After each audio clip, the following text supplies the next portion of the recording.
Hello friends, আমি Shubham. ওয়াইআরএফএস spy ফ্র্যাঞ্চাইজির next বড় cinema alpha, তার ট্রেলার বেরিয়ে গেছে কিছুক্ষণ আগে। সেটা নিয়ে কথা বলবো এই ভিডিওতে। ভাই, এটা কি? এটা ট্রেলার?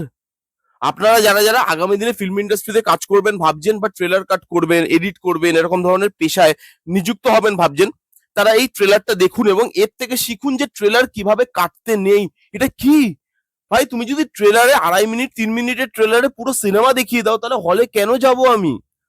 তাই না? আমার টাকার দাম আছে, আমার সময়ের দাম আছে, আমি হলে কেন যাবো তোমার আলফা বই দেখতে? এখানে ট্রেলারটা পুরো গল্প রিভিল করে দিয়েছে। জাস্ট দেখুন, এখানে দেখানো হচ্ছে ববি দেওল। ববি দেওলকে এক তো হরিয়ানবি ল্যাঙ্গুয়েজ ফ্যাঙ্গুয়েজ কি সব দিয়েছে, কিরকম অড মার্কা লাগছে দেখতে। ববি দেওল আলিয়া ভাটকে তার মায়ের থেকে আলাদা করে নিয়ে আসে, ছোটবেলায় তুলে নিয়ে আসে, এবং তার ড্রিম প্রজেক্ট হচ্ছে আলফা প্রজেক্ট বলে একটা প্রজেক্ট আছে। এবার আলিয়া ভাটকে তার জন্য প্রিপারেশন দেয়, মারপিট শেখায়। এবার যখন আলিয়া ভাট বড় হয়, ববি দেওলের হয়ে কাজ করে, তখন অনিল কাপুরের সঙ্গে মেবি তার দেখা হবে। এবার অনিল কাপুর তাকে বোঝাবে যে আলফা আলফা প্রজেক্টটা কি, সেটা আমাদের ভারতবাসীর জন্য কতটা খারাপ, ববি দেওল কি করতে চাইছে, ববি দেওল কত বড় ভিলেন। এবার এটা শুনে আলিয়া ভাট রেগে যাবে, রেগে গিয়ে ববি দেওলের উপরে বা তার লঙ্কাতে হামলা করে দেবে। এবার তার মধ্যে আসছে শারবারি। এবার এই শারবারিকে দেখানো হচ্ছে যে আলিয়া ভাটের বন্ধু হবে একটা টাইমে, কিন্তু আমার মনে হচ্ছে না যে ক্যারেক্টারটা খুব একটা ইজি বা খুব নর্মাল ক্যারেক্টার বা স্ট্রেট ফরওয়ার্ড ক্যারেক্টার হবে, যে শুধু বন্ধুর ক্যারেক্টার। এই ক্যারেক্টারটা মেবি এরকম হবে, এটা নাও হতে পারে। আমার প্রেডিকশন এটা, যে আলিয়া ভাটকে যেরকম ববি দেওল তুলে এনেছিল, শারবারিকেও ছোটবেলাতেই তুলে এনেছে ববি দেওল, এবং শারবারিকে তারপরে পাঠিয়েছে, সে অ্যাকচুয়ালি ভিলেন। শারবারিকে পাঠিয়েছে যে তুমি যাও আলিয়া ভাটের সঙ্গে বন্ধুত্ব করো, যেত, তার মন যেত, এবং তুমি খবর টবর এনে দাও, আমি তারপরে তাকে মারবো। এটা বোধহয় তার ক্যারেক্টার, সে বোধহয় বিট্রে করবে আলিয়া ভাটকে, এরকম একটা ক্যারেক্টার হলেও হতে পারে।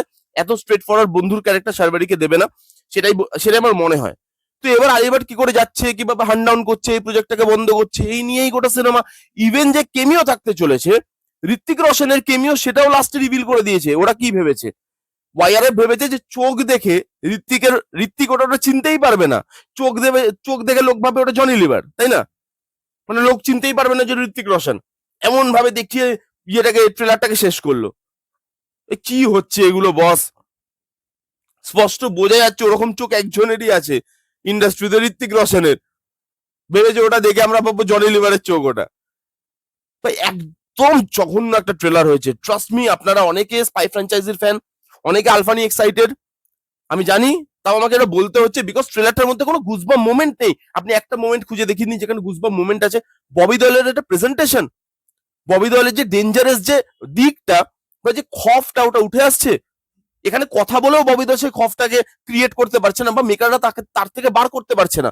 সে কি করতে পারে আমরা জানি। বান্দারের মতো সিনেমা করেছে, অ্যানিমেলের মতো সিনেমাতে আমরা তাকে দেখে এসেছি, ক্লাস অফ 83 মতো সিরিজে আমরা তাকে দেখে এসেছি। আমরা জানি ববি দেওল কি করতে পারে, আশ্রমে কি করেছে আমরা দেখেছি, যে লোকটা খালি চোখ দিয়ে কথা বলে। অ্যানিমেলে সে কথা বলছিল না, তবুও তার যে খফটা সেটা ক্রিয়েট হচ্ছিল, তার যে ডেঞ্জারাস দিকটা সেটা বুঝতে পারছিল উইদাউট ডায়লগ। এখানে ডায়লগ দিয়েও ববি দেওলকে সেই জিনিসটা ক্রিয়েট করাতে পারেনি। আলিয়া ভাট তাকে মানাচ্ছে? ভাই, দীপিকার মতো না তার হাইট আছে, না ক্যাটরিনার মতো তার হাইট আছে, না তার মানে ফিজিক একটু বড় সড়ো যে তাকে দেখতে লাগবে ওরকম। ভাই, পিঁপড়ের মতো লাগছে, লোকগুলোকে মারছে। বোঝা যাচ্ছে যে লোকগুলোকে বলা হয়েছে আলিয়া ভাট হিরোইন, 1 নম্বর হিরোইন, তোদেরকে মারবে, তোরা মরে যাবি। লোকগুলো মরে যাচ্ছে, ব্যাস এইটুকুই। মানে তার বডি সরু, লিক করছে, হাইট নেই, তাকে মানায়। তার পারফরমেন্স ভালো, তার পারফরমেন্স ভালো লাগছে, কিন্তু তার অ্যাপিয়ারেন্সটা মানাচ্ছে না ওই রোলটার মধ্যে। এবং আমি একটা জিনিস দেখে অবাক হয়ে গেলাম। আমরা এতদিন স্পাই ফ্র্যাঞ্চাইজির লাস্ট যে সিনেমাগুলো, সেগুলো দেখে আমরা কমপ্লেন করছিলাম মেকার্সদের কাছে, যে এত ওভার দ্য টপ বা এত হাই অকটেন অ্যাকশন দেখানোর কি দরকার, যে প্লেনের উপরে মারপিট করছে, যা ইচ্ছে তাই হচ্ছে আর কি। বড় বড় সেট ডিজাইন দেখিয়ে দাও, বড় বড় ল্যাভিশ লুক এন্ড ফিল দেখিয়ে দাও, এবং হাই অকটেন অ্যাকশন দেখিয়ে দাও, এবং যেগুলো দেখতে রিয়েলিটির একদম কাছে লাগছে না, যে বললাম প্লেনের উপরে মারপিট করছে। তো আমরা বলেছিলাম যে স্পাই ফ্র্যাঞ্চাইজিতে একটু রিয়েলিস্টিক ছোঁয়া দিতে হবে। এই যে ডাইরেক্টর শিব রাওয়াল, এই ডাইরেক্টর রিয়েলিস্টিকের ছোঁয়া দিয়েছে, কিন্তু রিয়েলিস্টিকের সাথে সাথে সে আবার যেটা করতে চেয়েছে পাকামো, যে আমি রিয়েলিস্টিক জোনের মধ্যে জিনিসটাকে আমি মাসি করব। এবার দুটোর একটা ব্যালেন্স হয়, সেটাও একটা ব্যালেন্সের জায়গা থাকে, যেটা ডাইরেক্টর করতে পারেনি। দেখে মনে হচ্ছে যে রিয়েল করতে চেয়েছে, তার মাথায় দুরকম থিঙ্কিং ছিল, যে আমি রিয়েলও করবো, আবার আমি মাসি মোমেন্টও প্রোভাইড করবো, এবং দেখতে না ন্যাচারাল লাগছে না জিনিসগুলো। কালো কালো কিরকম কেজিএফ এর মতো দেখতে লাগছে। অ্যাকশন করছে, ভাই ঠিক আছে, আমরা মানছি যে তোমাকে প্লেনের ওপরে মারামারি যে তুমি দেখিয়ে দাও, সেটাকেও তোমাকে দেখাতে বলেনি, যে প্লেনের ওপর মারপিট দেখিয়ে দাও, সেটা দেখাতে বলেনি। বাট কিছু সিনস তো থাকবে যেগুলো বোঝা যাবে তোমার ল্যাভিসনেসটা, যেগুলো তোমার যে এই পুরো যে জিনিসটা তুমি তৈরি করেছো, তার যে প্রোডাকশন ভ্যালু, সেইটা তো বোঝা যাবে কোথাও গিয়ে, সেইটা ক্রিয়েট করতে পারে না। কোথায় কেমন একটা সিন কাট কাট কাট করে এনে জুড়ে দেখিয়ে দিয়েছে, পুরো গল্প বলে দিয়েছে ভাই। কি অবস্থা এটা, একদম পোষায়নি আমার আলফা ট্রেলারটা, আমার একদম ভালো লাগেনি।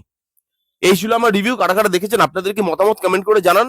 আমার এই সিনেমাটার থেকে যাও এক্সপেকটেশন ছিল, আর আমি এক্সপেকটেশন রাখতে পারছি না, কারণ সেই একঘেয়ে গল্প হবে, সেই বিট্রে, সেই ভিলেনকে মারা, সেই হিরোইন যত রোগাই হোক না কেন, যত হাইট শর্টই হোক না কেন, হিরোইন যত দুর্বলই হোক না কেন, ভিলেনকে সে মারবে, ঋত্বিক রোশন আসবে বাঁচাতে, এবং এই নিয়েই গোটা সিনেমা।